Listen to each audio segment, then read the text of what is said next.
Earth debate live. I'm your host Nathan Oakley, and if you are new to this channel or you've not done so already, then be sure to subscribe, hit the bell notification icon and join button if you'd like to become a Nathan Oakley 1980 channel member and keep up to date with the Flat Earth debate. If you would like to support the channel, there is a super chat that runs alongside each of these shows while they are live, and there's also a Ko-fi, Patreon, crypto and thanks button in the info box below the video. Most importantly, if you'd like to join the discussion, simply mute the page you are currently watching, then click the link in the info box below this video to join the panel and express your views on the nature of Earth. If you do join, please don't swear. If you do, you'll be ejected, and if you are, please don't try to rejoin the stream using sock accounts. You'll be warmly welcome back on the next stream. Please also share the show on social media. Sharing the show obviously increases the live audience, but this in turn increases the chances of a more diverse panel. So please share the show on Facebook and X. Now we are joined by Adam, Neil, Chocolate, Eli, and a whole bunch of people in the Flat Earth Debate Discord server. So welcome one and all. How are you? Good morning. Good morning. In case you can't tell, I'm sounding particularly rough as we're up till God knows what, maybe 1 in the morning. Getting to the end, very, very nearly, of the book writing process. So while we've been doing it, we've got a spreadsheet that Adam put together to show which of the chapters on the completed book that had then been ripped to shreds 6 months ago and rewritten by my compadres on Flat Earth Debate and Bullbusters. A big shout out to them, because the book will be considerably better quality for it, as painful as it has been for me to go through the process. So Adam, QE and Brian, big shout out to them, mostly them, because they're the ones who put in the majority of the work, especially Adam in his stenography efforts, which he has been dutifully doing since they started ripping apart the old book that I had written already 6 months ago. So that, in terms of what Adam's been showing us as we've been going along the spreadsheet, changing the colour of each chapter and adding in extra chapters, writing them as we go, that's now all in the green, if you will. I don't actually know what colour it is, I'm colourblind, but whatever colour Adam's been using to show that the process has been done, there was, up until yesterday at least, one final chapter that has come about because the book's been written while that particular housekeeping question was developed. So I might as well ask that question, as it's what we were covering yesterday whilst writing the book. Is there any evidence that you can have pitch data on a globe? Pitch data will need a horizontal. You would not be able to acquire pitch data without the horizontal. It would be impossible from a globe. What globe? The globe that you mathematically came up with after measuring the ground flat? That Yes. globe? Yes. No. You can't have that. Something else we were discussing yesterday. So there's a kind of disconnect between, in this instance, it was Brian and myself, because Brian's describing how when he debates with somebody, he's explaining the starting point of the measurements of a Earth that's flat in terms of what you must utilise, measure and reference to move forward in any assertion. So Brian's describing it as a starting point, accurately so. I'm trying to explain to him in the process of writing this last chapter that our opponents don't see it that way. They see the starting point as the globe. Now, we already know, as just was alluded to, that that's the end process after measuring Earth flat. That's what you end up with. But if you start from the point that you believe you are standing on a spherical surface, as you look at the back engineering, as it then seems, that results in a flat plane being measured and justified with the globe that definitely exists, then to a point, you as a globe believer can feel clever as you start to uncover the flat Earth measurements that you'll be using to create your globe that you believe in. But you won't see it that way if you're a globe believer. You'll see yourself as hyper-intelligent, of having looked at well, it's only because it's really big that we must be measuring this tangent to a sphere plane that we are measuring and utilising. Aren't I smart? No, you've just started arse about face with the globe that you ended up with after measuring Earth flat as your presupposed starting point. So working backwards from what you think is the starting point is actually you ending up on a globe, being brainwashed into believing that that's what you actually stand on, and then slowly uncovering the awful truth that Earth's measured flat to get there. Yeah, this is, you're right there. This is probably why they're so blasé when they tell you how they're getting the elevation angle, and it is from horizontal, and, you know, the angle, they say it, we're bringing this up, aren't we, with the dirty words, they all describe it.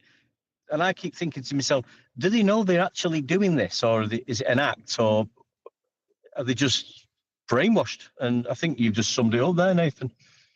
Well, I think it's brainwashing. If you're told Earth's a ball from birth, then you're going to believe it's a ball from birth.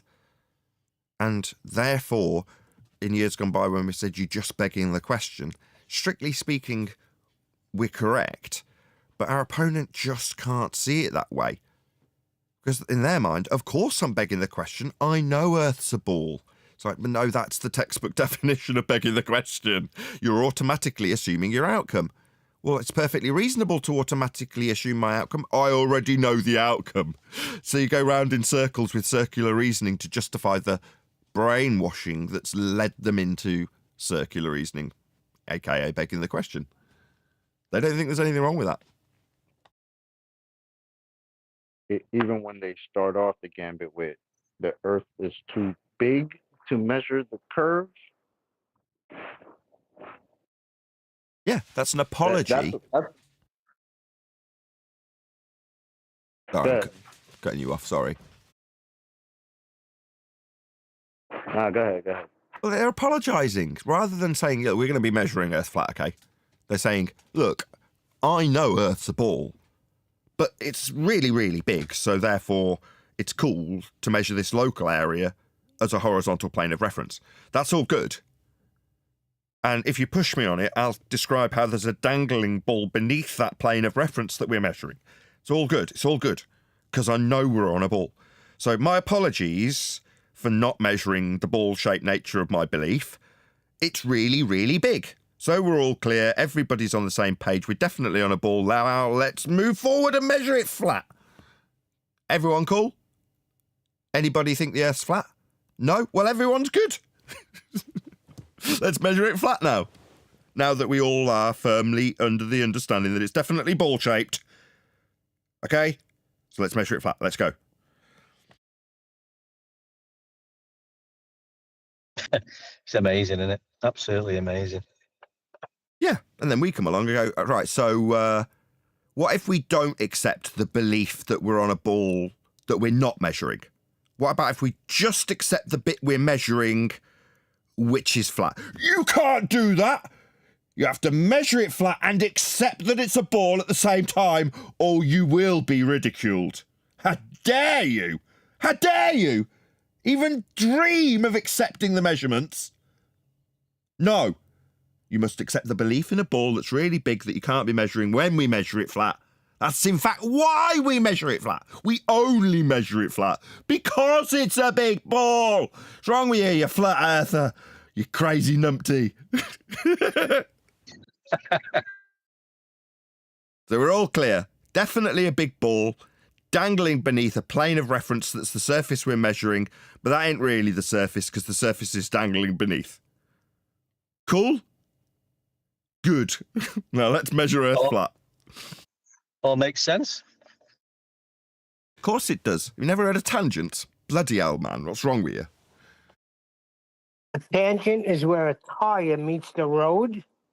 That part right there is a tire? naturally observed tangent. That's what I was told. A tyre? Yeah, well, if you want to consider a contact patch on a tyre a tangent, then, I mean, it's proper rough, proper crude. It's not exactly the Dunlop science that I'm used to, but that's fine, Neil. I mean, you can kind of call a contact patch a tangent to the road, if you will, if the road's perfectly straight and you've overinflated your tyres. Maybe we can massage this, Neil. It can work. We can do this. Dunlop That's from science. Sitting Bull. Yeah, Dunlop science. Back to basics is the theme for 2025, right? And where I say Dunlop science, I immediately hear a furrow brow in someone's voice where they say, Dunlop science, as in, no. Well, yes, I that's thought it right. was funny. Good. I thought it was funny. Well, it's not No, science. but you're onto something. It's not science, right? But you will often hear things that are asserted as science for any ladies out there watching a beautiful blonde dip her hair into a waterfall and then whoosh it back with all the droplets with beautiful bulker. Is that how you say it? The little circly bits in the background as you film. Yeah. Now comes the science part. Yeah. No, it isn't science. Science is the establishment of cause for naturally occurring phenomena through systematic experimentation. That's what science actually is. Now, once you understand that very, very concise description of the scientific method, then you'll understand what science isn't. And most of the global beliefs are backed with pseudo-scientific claims, utilising the words and vernacular of the scientific method, words like experiment, theory, and science itself. Those words get abused to deceive because they don't have any science. So that's what we're doing in 2025, going through what was the basics 7 years ago for us when QE arrived on the scene and started telling us you need to understand what science is so you know how you've been deceived. Once you understand what science actually is, every single time you hear someone say, I've got an experiment, you'll know whether or not they do with a few carefully phrased questions. So that's what we're doing in 2025. No, it's not Dunlop science. Measuring Well, it's how funny you grippy say a tire is. Dunlop. Go on, sorry. I'm sorry. It's funny you say Dunlop because they're tires in America. And, they say the science behind these tires is such and such. That's why you should buy them. Yes, As soon Neil, as you said it, I thought Goodyear. very good year. But that's why I used the example.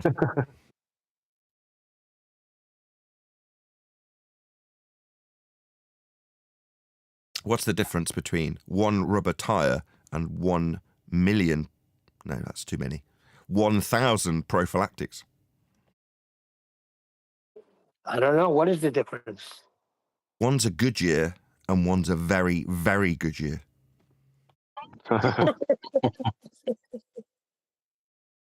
Right, 72 people watching me tell terrible dad jokes. Please share the show. It's just 2 clicks. Share button puts the user in touch with all of their favourite MySpace, Bebo, Facebook, Twitter, X as it's now known. So just click on that and share it on whatever platform you're currently using if you haven't done so already. Big shout out to whoever has smashed the share button up until this point, as you're probably the only reason there's 72 people watching. But for the fact that we had a little increase, a little blip in the statistics thanks to TFE, things have resumed normality in terms of us being completely and utterly censored from everyone's view. Therefore, it's back to me begging for everyone in the show to share the show.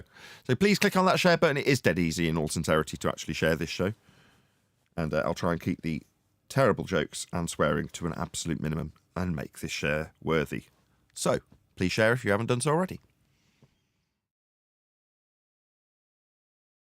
Hopefully we won't get to a video that we're going to cover by the end of the stream. So me suggesting that we covered McToon with, what's his name? Blacted Curvature, as he's now known, was interesting, but still as painful as the first time I watched it. And from memory, I've only actually watched it once, which is to say that that was the second time watching it. I can remember being just as irritated the first time around. But is there anything else better? Mush isn't around. Somebody suggested that him getting a bit bolshy while we were describing west to east and east to west sun trajectories was the reason he's not around. I doubt that's the case, but typically it's Mush that's offering us. Hey, he's right there in the chat. Hey, Mush. People were slagging you off earlier. Hey, good morning, Nathan. How you doing? Well, I didn't pick up what you just said, bro. I was just doing something, but I heard you say something about the sun. We're not going into it, bro. No, that's fine. And definitely, bro, I'm not a little child, bro. I don't get mad, man. So don't even think like that. I didn't. Somebody else made it as a Yeah. suggestion that was the reason for your absence, not me. Nah, no way, bro. Just a No, I little didn't think busy that and would be the case. had a lot of things to do, health issues in the family and stuff like that. You didn't have to tell me, but thank you. Yeah, well, neither do you have to justify an absence. There's no obligation to be here. However, as you are, maybe you've got a video for us to cover. Who knows? I don't. I've been out of touch for pretty much all this time, so I don't. Me too. I've been looking at faffing around with production things. So I've made my video. I've upped my videography game for like edited videos, albeit with the use of my daughter's microphone that I got her. So I've repurposed what was the old interface for the show, so that I've got like a little portable rig. And to date, all I've actually done is made videos about microphones using that rig. But it does mean that future edited videos of mine will be better in terms of the sound quality on them, which is good. So that's up my game, which was done as a consequence of upping the show sound. So I don't know how many years it's took me to acoustically treat this room, a long time and a lot of money. But now that that's done, it's like, well, now I've done that, what else can I do to improve the show? Because it's pretty much the only thing I spend money on now. I'm a bit older. I've got no other desires, and I'm never going to, or I'm not at the moment, earning anywhere near enough money to invest in things that I'd actually desire, like a decent car. I'm never going to be in that position currently. But I can, look at things that cost less than £1,000 as opposed to less than 30 grand, if you know what I mean. But yeah, so I want to invest in things that make the show sound better or make my life easier whilst doing the show, as I do it daily. So at the moment, it's one of those things. I want to get a better mic to make my life more comfortable. But I've spent my weekend looking at that and making videos about that, as opposed to looking at flat Earth material. So you're not alone. Lots of people have seemingly lost interest in flat Earth over the last 72 hours. So don't worry about it. Because that was an old video we covered yesterday. Go on, Chocolate, sorry. Yeah, because it's just flat and we could just go on with our day. Yeah. I don't expect the panel to practice what I'm preaching to the audience, though. So Chocolate's just alluded to the fact that I give, in the last year, like 2024, I've been saying, if you come to this show, there's no obligation. Now, this, towards the end of the year, was to contrast the grifters, some of them on the way out of Flat Earth, that were just using it as a little way of grifting money off individuals by garnering as many of them in a little group as possible and then grifting consultations and dick pills out of them. Fine, if that's what the Flat Earth community had to offer for them. Some of them are on their way out. Me, I was completely going the other end and going, no, while I am eternally grateful to my Patreons and people who do hit me up on Super Chats and various other things, and hopefully they can see, generally speaking, what does he spend his money on? Acoustic treatment and microphones and XLR leads and preamps and power amps and things to run the show. That's what I'm investing my money in because that's all I'm interested in. Being a videographer and talking about Flat Earth is it. After my family, admittedly, right? Those are the things I'm interested in, so that's what I will reinvest all of my money in. But I'm not necessarily suggesting that you can have half an hour of my time for $100. Occasionally, people get that out of me for free. Like unexpectedly, they'll call me up on one of the platforms that I'm attached to, and I'll answer the call, and they'll be like, "I wasn't expecting you to answer." I'm like, well, "Why the bloody hell did you phone me then?" Like, "Oh, because I wanted to talk to you about this thing in Flat Earth." And I'm like, "Okay, well, I've got half an hour free if you must." You know what I mean? You'd have to give me $100 for that, or $5 for it. You know what I mean? It's like, if you've given your time to even have a slightest appreciation of my opinion or something, and you want to know an answer to something, why would I charge? You know what I mean? But there we go. That's just me. My attitude on the live show is, once you find out Earth is measured flat and how that is the case, be it elevation angles, mapping, building things, flying, delineating miles distance in a linear fashion, anything that we allude to in terms of how Earth is dealt with as a flat plane. Once you know that, that's it. You can get on with your day. You don't have to hang around. I'm not twisting anybody's arm. I'm not hiding that information behind a paywall. You can easily come to Flat Earth Debate and find out that Earth's flat. Really easily. But you don't have to hang around after that, do you? You can go, oh, right. So the maps and models that everyone talks about were created with elevation angles to the stars in the first place. That's how Earth was measured. Oh, right. So, but for the fact that Earth's measured flat, we wouldn't have a globe. Okay. What next? Well, now you get on with your day, being a bit more enlightened than you were before you heard that. Bye-bye, you're off. See you later. No obligation. Not even my panel are obliged to be here. Let alone you, the audience. So you don't have to hang around. However, there's people who find it intriguing to the degree that they want everybody to know about it and see me as a conduit for doing that, as that's what I do. And they want to support that and do financially. And like I said at the beginning of this little rant, I'm eternally grateful that the people around me keep the lights on. But they don't have to. No obligation to. If it eventually was the case that everybody lost interest, like my panel seems to be doing over the last 2 days, then I'd still be sat here, right? It's just everyone around me would be losing interest. As long as I was generating enough to keep the mortgage paid from the YouTube videography, I'd still be sat here. Once it dips below that, I wouldn't be there. I'd be gone. I'd have to do something else. You know, that or I'd lose the roof over my head. 99 Have you done any... Go on. 99 people watching. Please share the show. Go ahead. One deck. Did you do any random visits into politics? You said you was going to do random days rather than Friday. I've not been in every day of the week, so because I've been busy myself. But did you do that? Or I know it was mentioned last week. No, I'll do it when today. I start the show a few minutes before I'm actually ready, so that it encourages not dead air, but if there is dead air, if I'm just sat here, I'll fill it. Whereas if I'm kind of mustering around, filling out the room with electronic equipment like lamps and cameras and all the rest of it, microphones, and just generally setting it up while the show's going but is being recorded, I hope that means there's a period where people will start chit-chatting. I've forgotten the reason why I'm babbling about this. What did you just say, One Tech? Sorry, it was a late. I was saying you was going to do a random day on politics. Oh yes, that's it. Right, so if it reaches the point where the Discord panel just aren't for buffing, they're not, they're not going to get going no matter what I do, then I'll go into a different server. So that hasn't happened yet, though. Yesterday, today, everyone's cushy in Flat Earth Debate. But if it gets a bit quiet and a bit stale, it might be the case that, right, guys, in Flat Earth Debate, we're going to Earth Awakenings. See you later.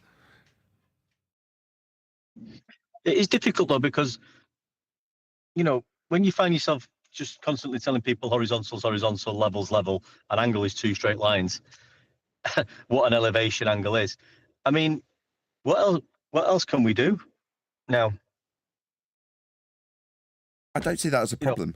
So, I mean, repetition was kind of... When I was a rep, when I was out flogging stuff, there's only so many things you can say about the thing that you've got to sell. Now, don't get me wrong, I would go back into the factory and talk to the engineers and say, tell me more about this aspect of this product so I can regurgitate it like I know I'm talking about. So I can sound like you, an engineer, when I'm not, right? So I'd occasionally improve my rhetoric. But as a rep, you're even more limited. This is an amplifier. It makes speakers move in and out. How much more glitz and glamour? I mean, I could go into my sales patter about particular amplifiers with switch mode power supplies and make them sound fantastic, if need be. But ultimately speaking, you've just got to present that in the best possible light to the person that's potentially interested in it. Now, in that instance, the stakes are a lot higher because you actually want them to part, in that instance, with several £1,000s for a piece of shiny equipment. In this instance, the stakes are, for me, lower, and it's only the opponents that attempt to raise the stakes. We coincidentally were talking about this again a couple of days ago show because of QE covering, I think it was McToon and Red Rhetoric, but that's the same principle from 7 or 8 years ago, right?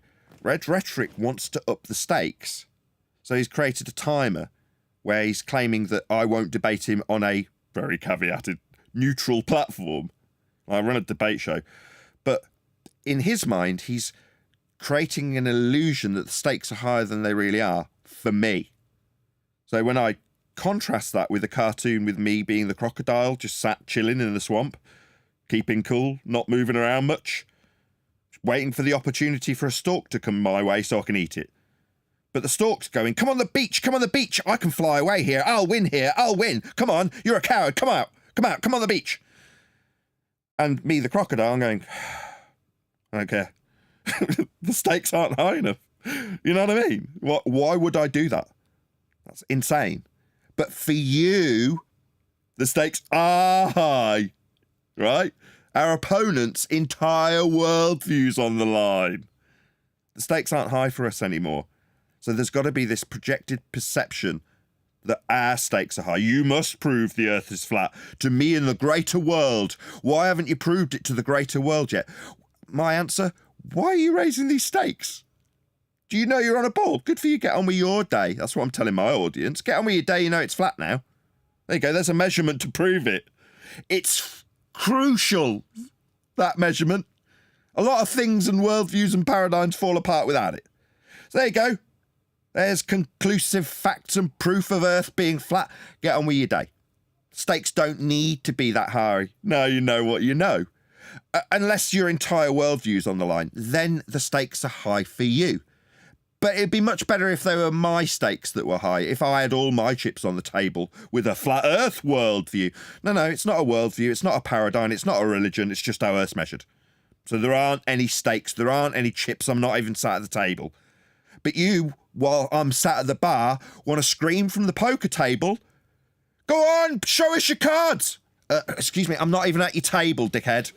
I'm not playing cards. I'm drinking beer at the bar. Leave me alone. You're a coward. You don't want to play cards. No, don't you, right? Does that annoy you? Because you've got a lot on the table and you're holding crappy cards.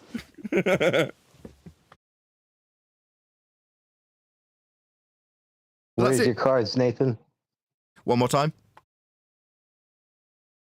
I said, where's your cards, Nathan? Exactly. Where are your cards? I'm not holding any. No, you hold this card. This is my Globe Earth model card. You must hold it. No, I'm good, thanks. Well, hold this Flat Earth azimuthal equidistant map card. You must hold this. It's a loser. Hold it. No, I'm good, thanks. Well, hold this card about space and sky vacuums. Hold this card. You must hold these losing cards. I've only got 2 and 7. Hold these cards. No, thanks. I'm all right. I don't want any cards. Yeah, but some people did hold the cards, Nathan, and they couldn't differentiate what was real and what was holding the cards. People like Jiren, yeah, they held the cards, and that's the problem. Yeah. Me, I said, nah, I'm going to run my own bar. That's what I did, didn't I? And then people came along and went, what do you mean you're running your own bar? In my bar, you'd have to get into the boxing ring. You're a coward because you don't want to come in my bar. No, you're right, I've got my own bar. What are you talking about?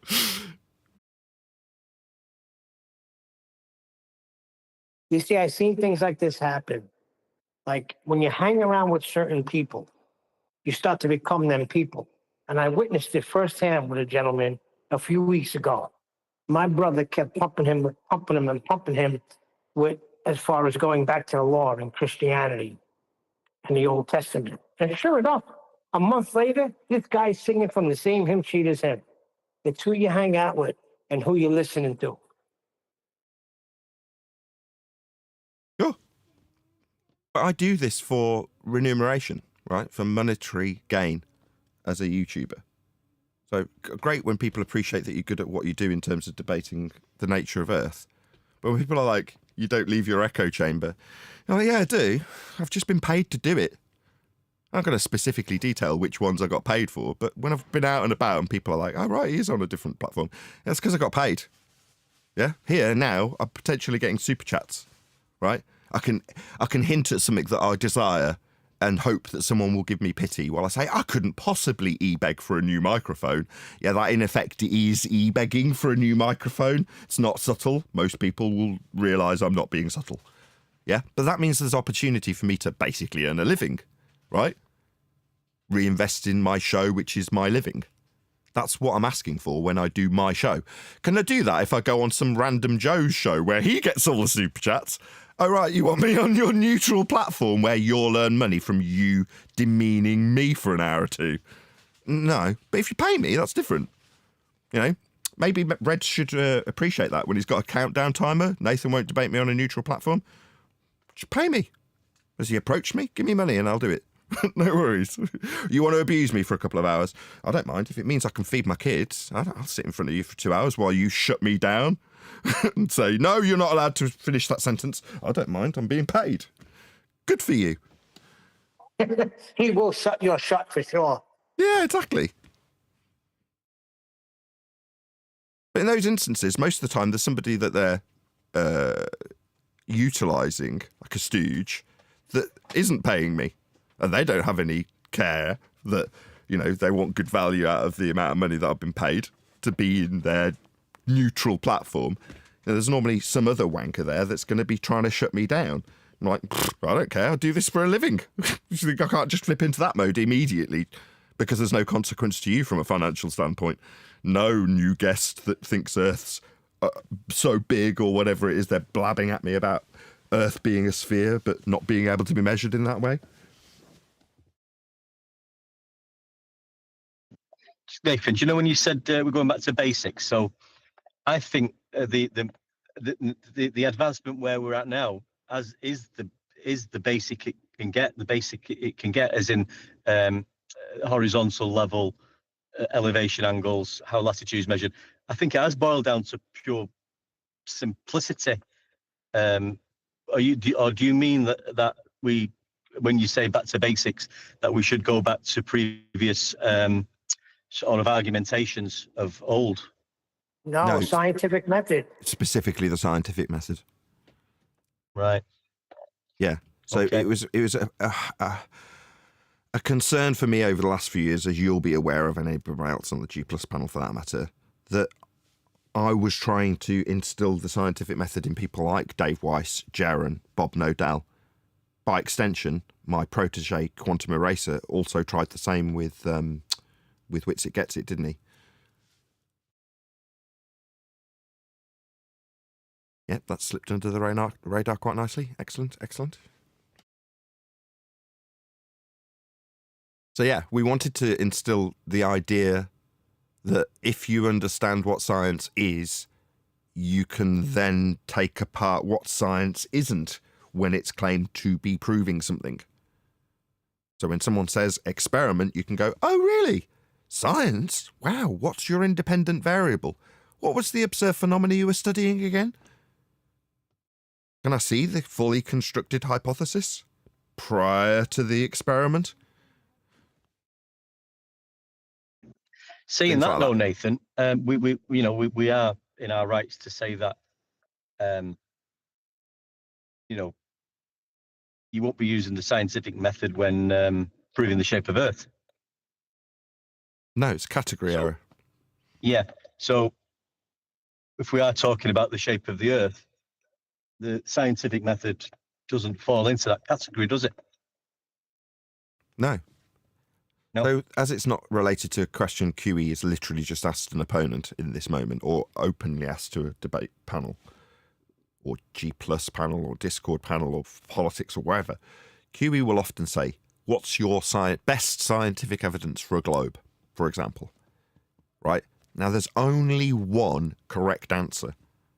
Now listen up, in case you might find yourself crossing paths with QE. Go ahead, whoever that was. I was gonna say, don't blow it up, man. How you letting off the trade secrets, man? I'll take a straw poll.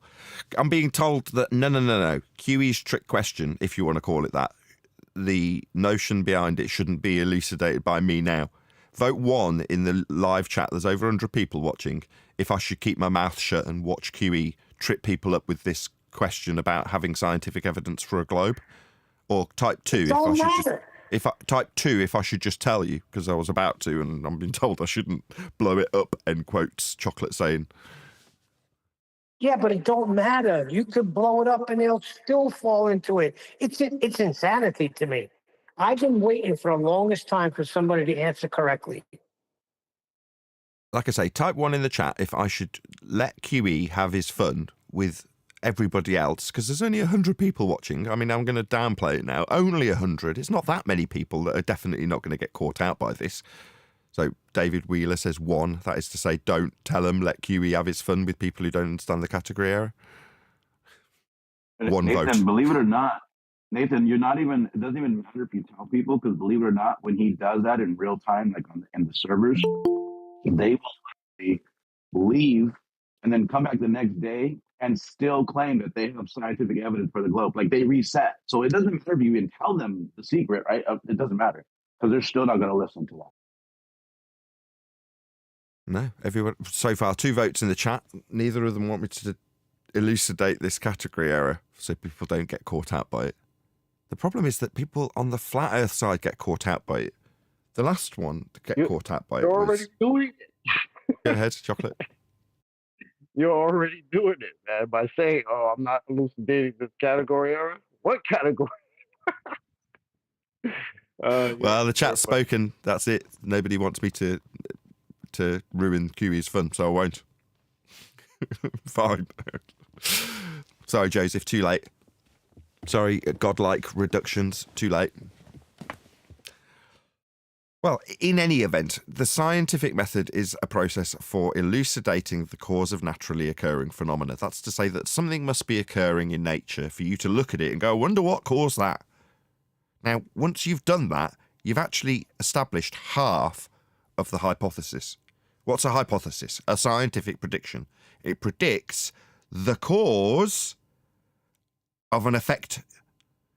Now, you've just observed an effect. That's your dependent variable in the hypothesis. It's half of the hypothesis. The other half is what you hope will cause the effect.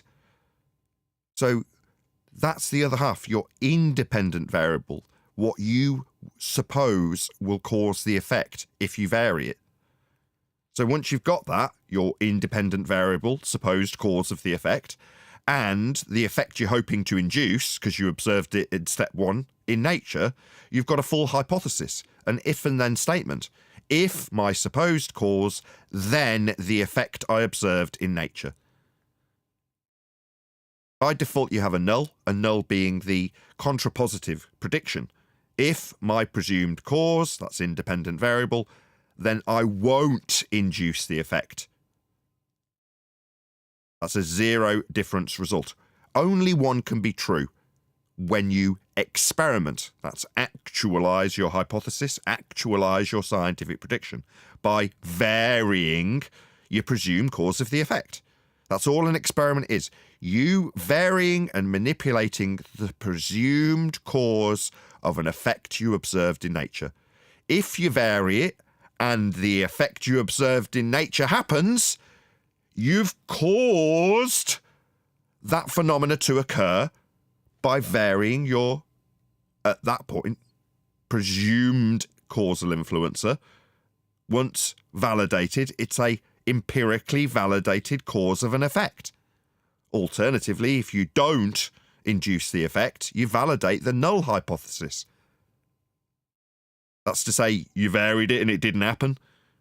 But only one can be true. It either happens when you vary and manipulate your presumed causal influencer, you get the phenomena, or you vary your presumed causal influencer and you don't get the phenomena. Both are summarized in the scientific prediction, otherwise known as hypothesis, in the following logical statements. If A, then B, that's known as an alternative hypothesis, A will cause B, and if A, not B, that's a null hypothesis or 0 difference result. I vary A, B, the phenomena does not happen. Therefore, when varying what you think will cause the effect, that's hypothesis construction, either it will cause it or it will not cause it. Both can't happen simultaneously. When you've gone through the process of varying presumed cause and establishing if it does or doesn't cause the effect, you've empirically validated either the alternative hypothesis or the null hypothesis. Only one can and will and must be validated. It either did or didn't cause it at the end of the process. Therefore, the outcome is validated empirically.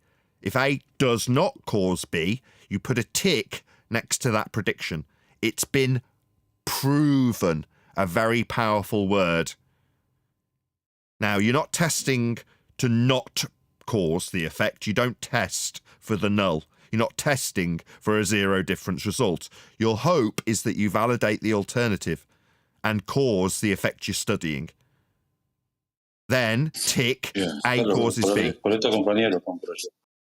Mira, Don está Diego. 2.800, pero eso es el precio del oro. digamos. Diego, you're hot Menos que micing. sale ahora, Diego. 2.900. Diego. Diego. Oh, yes, I'm sorry. That's okay. Did you get a phone call? Got a by any phone chance? call, sorry. Yeah. It's all right. I'm used to the routine. Someone gets a phone call. Suddenly we're getting someone speaking in Spanish. It's just how it goes sometimes on Flat Earth Debate. Hey, Nathan. Yes. Just asking this because I heard a bit of there was a bit of a discussion going on last week with a few of the guys in Discord. They was talking about the word theory and scientific theory, and there was a little bit of a thing going on. Is a theory the same as the hypothesis, or is a theory something totally Absolutely different? not. No, a theory is the result of one or many experiments. So once you've got an empirical outcome, that's to say you confirm the cause and effect, then you can form scientific theory. It comes after empirical outcomes, after validated experiments. So it's the aftermath of the empiricism is the theory that you use to describe one or many experiments that have been validated. That's theory. And hypothesis is a supposition yet to be validated. So a hypothesis, scientific prediction, is your best guess of what you think, that's to say it's not confirmed yet, will cause the effect if varied. But it hasn't been validated yet. Also, in a hypothesis, a scientific prediction, you've got two outcomes. You've got A will cause B and A will not cause B. Well, both can't be true. So you can't compare hypothesis to theory. They are, for pseudoscience purveyors of the ball, globe Earth, used interchangeably, which is why you've asked me. I know damn well why you've asked me the question. Yeah, correct. That's how the conversation. That was the conversation. Yep. So liars that will deceive you with claims of scientific empiricism with words like experiment and theory will use their just so story, that's to say it doesn't have a null, but might be formulated in the same format as the scientific method's hypothesis construction. So they might give it you in an if and then statement with a slight intonation change. So instead of if A then B, it's if A then B. Therefore, with just so story and without validation, a suppositional statement's been turned into a statement of fact. A then B. Right, so it's a philosophy. And that's it. Yes, Arwin. Their use of the word hypothesis is their philosophy or just so story. Their use of the word theory is their way of alluding to the idea that they've got empiricism when they haven't.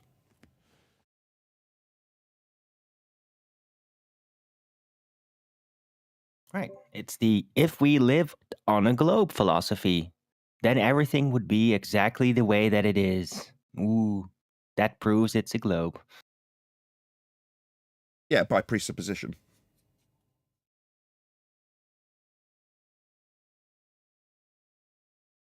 So that's what we're doing. 2025, back to basics, basically giving people a proper idea of what science is so they can identify what science isn't, as was so eloquently demonstrated by One Deck a moment ago with his question. Go ahead, Neil. Yes, that's the point of it all with one next question. It's so people know what science is not. Absolutely. Yeah, but moving through 2025, some of the bitterness and resentment that I've had for various other flat earth claiming proponents alleging to be on the same side as us when they've rejected this information, much to their current detriment. That bitterness can be in the past if I just educate the masses who are in the subject for the greater good and for the betterment of those who want to be in the know about how Earth's actually dealt with. They can understand how they've been deceived into being on a ball with words like hypothesis, with words like science, with words like theory. Well, all Bob had to do was be a little humble and come to a realization that, you don't have to push the ether to cover yourself from a stupid mistake you made by going on Netflix. You could turn the whole thing around like you did, right? Well, no, you've already pointed out the problem in that, which is that if you are of the inclination to also utilise the magic trick and magic words of the scientific method to promote whatever garbage you want to promote, then it's just as easy a magic trick to utilise as it has been for the people who put you on a ball. To say that you've got experimentation to validate things like incoherent dielectric acceleration or ether. Claiming that you have experimentation or theory for that has the exact same effect. It's the same magic trick. So it works just as well. Well, to say you have scientific evidence of a noun or a thing that exists in nature is to immediately not understand the problem. Right. So what John's saying is if you've got a concrete noun, tree, you don't ask for the science of tree. Yeah? Because it's just a tree. There's nothing occurring. When I say watching something occur in nature gives you half the hypothesis, that's to say your dependent variable, meaning something's going to vary. Something must occur. Apple falling from tree, yeah, you can have that as your dependent variable, no worries. But tree, no. Globe, no. Plane, no. These aren't things that go through the scientific method because there's nothing to study. There's nothing happening. Well, you could technically say globe spinning, but I mean, you're not going to vary and manipulate that presuppositional situation, right? No, that's where you're wrong. See, to be a phenomena, you must first be an observable phenomena. So step one, Right. to comport with step one, you've got to actually observe a naturally occurring phenomena. So to say globe earth turning, no, because you've got to actually observe that to occur. Which we don't. Right, that's where it gets tricky, and then it's all, but we saw it from space, and oh, but you can't, and then it goes off in the weeds, and then nobody's any wiser. No, you can still They didn't undermine. see it like that. You can still undermine it based on step one. Step one, observe a phenomena. You're not observing it. You are not observing it. That's a fact. Passing the buck to next man, or kicking the can down the road, as QE would put it, is to say, well, these men observe it. Okay, what, from a sky vacuum? I'm thinking, no, it violates a law of nature. Meanwhile, you aren't observing this to vary and manipulate a presumed cause of it. So you can't move forward past step one unless you've actually observed the phenomena. It's not a phenomena until it's an observed phenomena. Yeah, but they have their tricks, though, like the Athos effect, right? That nonsense. Oh, God. No, the Athos effect when measuring with respect to a horizontal plane in a downward vector, that will require a flat Earth. Well, or it requires you to think of that flat plane as a globe. No, they measure the That's Earth how you as a know. flat plane of reference when they get an orientation in the downward for weight measurement to claim the Athos effect after they've measured and referenced a horizontal plane. It was the first piece of evidence, also falsely labelled an experiment from TFE. And whilst watching live, I immediately captured them describing their levelling their tool and then weighing stuff. What they're actually doing was calibrating a digital scale. They still had to level it to a horizontal plane of reference, though. First thing they did was utilise Earth as a flat plane to describe the Athos effect. All roads lead to a flat Earth. Athos effect is no different. Right, but then they, of course, roll in that, oh, but level is perpendicular to the center of a sphere Earth that we're going to presuppose, and then you get the whole routine again. And because, yeah, there's always somewhere to go, right? I mean, the entire No, it globe is not. We're philosophy finished and that. religion is always just a maze of more options you could jump to, not actually proving it, but always having an excuse as to why it could be in their minds. Yeah, that's exactly. So- That's an excuse. An Nothing, apology. Go ahead. nothing is perpendicular. That Nothing is perpendicular to the center of a sphere. That doesn't even make sense. Well, It does if you imagine it. they've never measured a sphere. I mean, we've got latitude grid, which is a flat Earth elevation angle measurement from sea level, for one. So, yeah, it is a presupposition, always has been and always will be, because the Earth is actually measured flat, horizontal and level. Yeah, but it's too big That's to it. measure, so you can only measure it optically. And then because of the optics recently discovered, it turns out that light bends in a very specific way, even though there's no hard vertical barrier. And that causes our measurements to be obscured by this seeming flatness of the observation. Don't you know? Pardon me. How do you describe vertical before you go and attack the rest of what you said? With respect to horizontal, quick shout out to V. Darley. He says, you said I don't need you anymore after I learned Earth was flat, but I'm still stuck in your basement. Look, shut up. Stay in my basement. Thank you for the super chat. Thank you.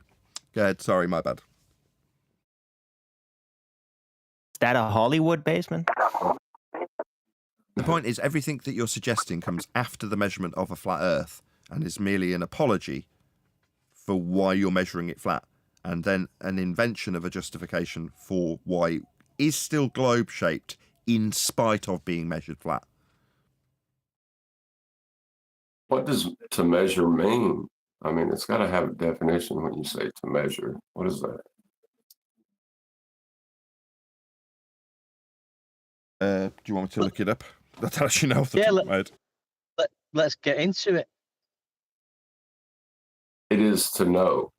It is when you take a conceptual unit and attach it to an aspect of reality that it becomes a measurement. But first you have to know, and that is to measure. Is that the definition, John? Yes. That's why I said it's kind of a big deal. I looked it up. It says, by way of Oxford Dictionary, ascertain the size, amount, or degree of something by using an instrument or device marked in standard units. Yeah, the action of measuring something. If you take someone's measure, what are you doing? Sizing them up. Getting to know them, right? Right, but important about measurement is it has to be repeatable by somebody else who will then get the same results, right? How can a measurement not be repeatable? Are you kidding me? Well, that's the thing. If it's not directly repeatable and somebody else does it and not have the same results, then there's something wrong with that proclaimed to be form of measurement. That's part of it. Who's not measured it as a horizontal plane? Is there someone that's measured otherwise?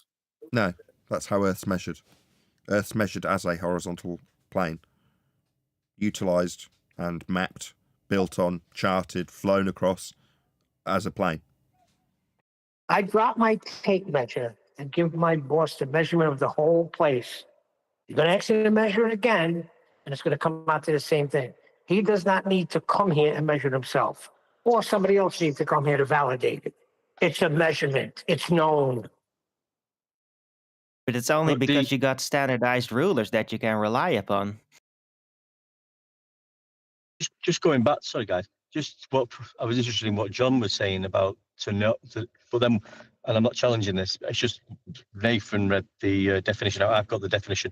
I can't see anything along that, what you were saying, John, so I'd like to get more into that, what you're talking about, if you don't mind. Just before you do, just because tape measures were measured and standard units were brought up, do you know how they actually, if you're a tape measure manufacturer, do you know what instrument they use to validate the accuracy of tape measures? There is a specific instrument that they use that's, you'll know why. I remember you went over it. Yeah, Go you'll over know it why. again, though. It's not a globe, is it? That's a scientific measure of something. No, nobody know. What is it? They use interferometry. That's it. To validate how accurate a tape measure is. In case you're wondering from the audience perspective, why has he brought this up? Well, because one of the pseudoscience assertions from ether, or etherites, I should say, is the use of Michelson-Morley interferometry as an experiment, which it isn't.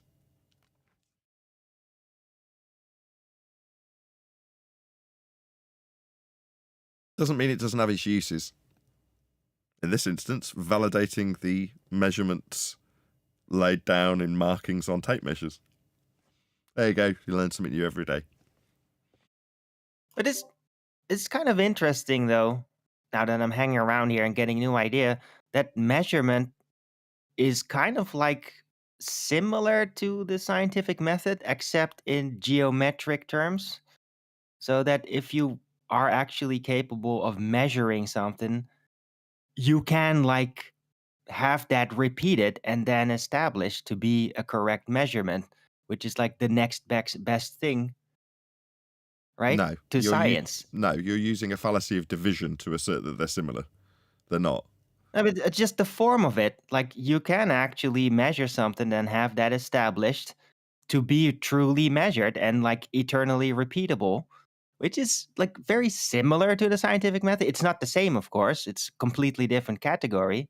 But I think that an actual measurement and being really correct about it would be the thing that actually is relevant to the whole flat Earth, globe Earth discussion. No, When you as you say. said, you're utilising a fallacy of division, which is where you take one aspect and claim it's true of the whole. Well, by comparison, you're saying that the repeatability aspect in the scientific method is comparable to measuring things. No, that's breaking out a fallacy of division and using it in comparison. Definitely not. They're Yeah, but completely different. But the point is you can't apply the scientific method to the terrestrial issue. So to establish which one is which and how is it, measurement is like the only go-to that It's gives any kind of reliable foundation. It's the That's difference my between point. what is and cause and effect. So science is dealing with cause and effect. What is can be established in this instance with a measurement, right? If you're saying what is the Right. elevation angle to this star, you can just measure it. But that's not the cause of something. That's not why does the star move in this manner. That's an occurrence that you can put through the method. They're very different things. No, I know I emphasize that it is not the scientific method. It's just within the category of this specific discussion, it's the only go-to thing. It's never going to be science, but it is the bottom line thing that is involved. It's like that's where you're going to have to take the evidence from I think I the know what you're trying to measurement. drive at. What you're saying is, while the scientific method offers empiricism through its methodology, it's not the only method of offering empirical declarations in the world that we inhabit. And you'd be right. There are many different Yeah. ways to make empirical assertions, one of which is measurement, one of which is science. They're just very different things. Right. But in the Right. world of what is and what exists, measurement is top dog. Exactly. Measurements to know. Once you measure something, you know beyond the shadow of a doubt, it's a fact. Yeah, but in 2025, or my desire, at least with the audience, is that they are familiar with the scientific method so that when pseudoscience claimants propose things with the words of science, you'll recognize where you're being deceived. Maybe ask a few pertinent questions to the person making a claim using these magic words like experiment and hypothesis.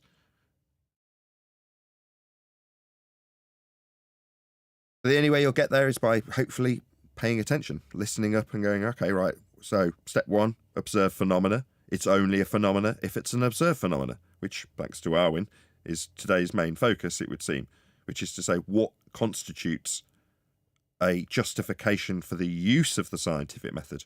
Well, an adherence to step one. You must observe something occurring in nature because that is step one. Step one, observe natural phenomena. Well, what do you have to do to comport with that step? Actually observe something occurring in nature. That means that outside of that is things that you postulate might occur, claim others have observed to occur. Things like that don't fit into step one. It's not a phenomena until it's an observed phenomena. Once you've observed it occurring, you can then say, I think this caused that. And that is the phenomena that you are observing and suggesting you know what will cause it. There we go. Well, as is always the case, the hour is upon us. It's been such good fun. Lots of information was learned by lots of audience members. 122 of you watching, to be precise. Please share the show if you've not done so already. We'll go for a couple more minutes. Tomorrow, for homework, go and watch some Flat Earth material so it can respond to it. Me, I'm going to look at microphones. Or learning how to use the back door. That's always a good one. To use the back door? What does that mean? Absolutely. Coming through the back door, you will be unnoticed. I have no idea what you're babbling about. Are you talking to somebody on set in that theatre?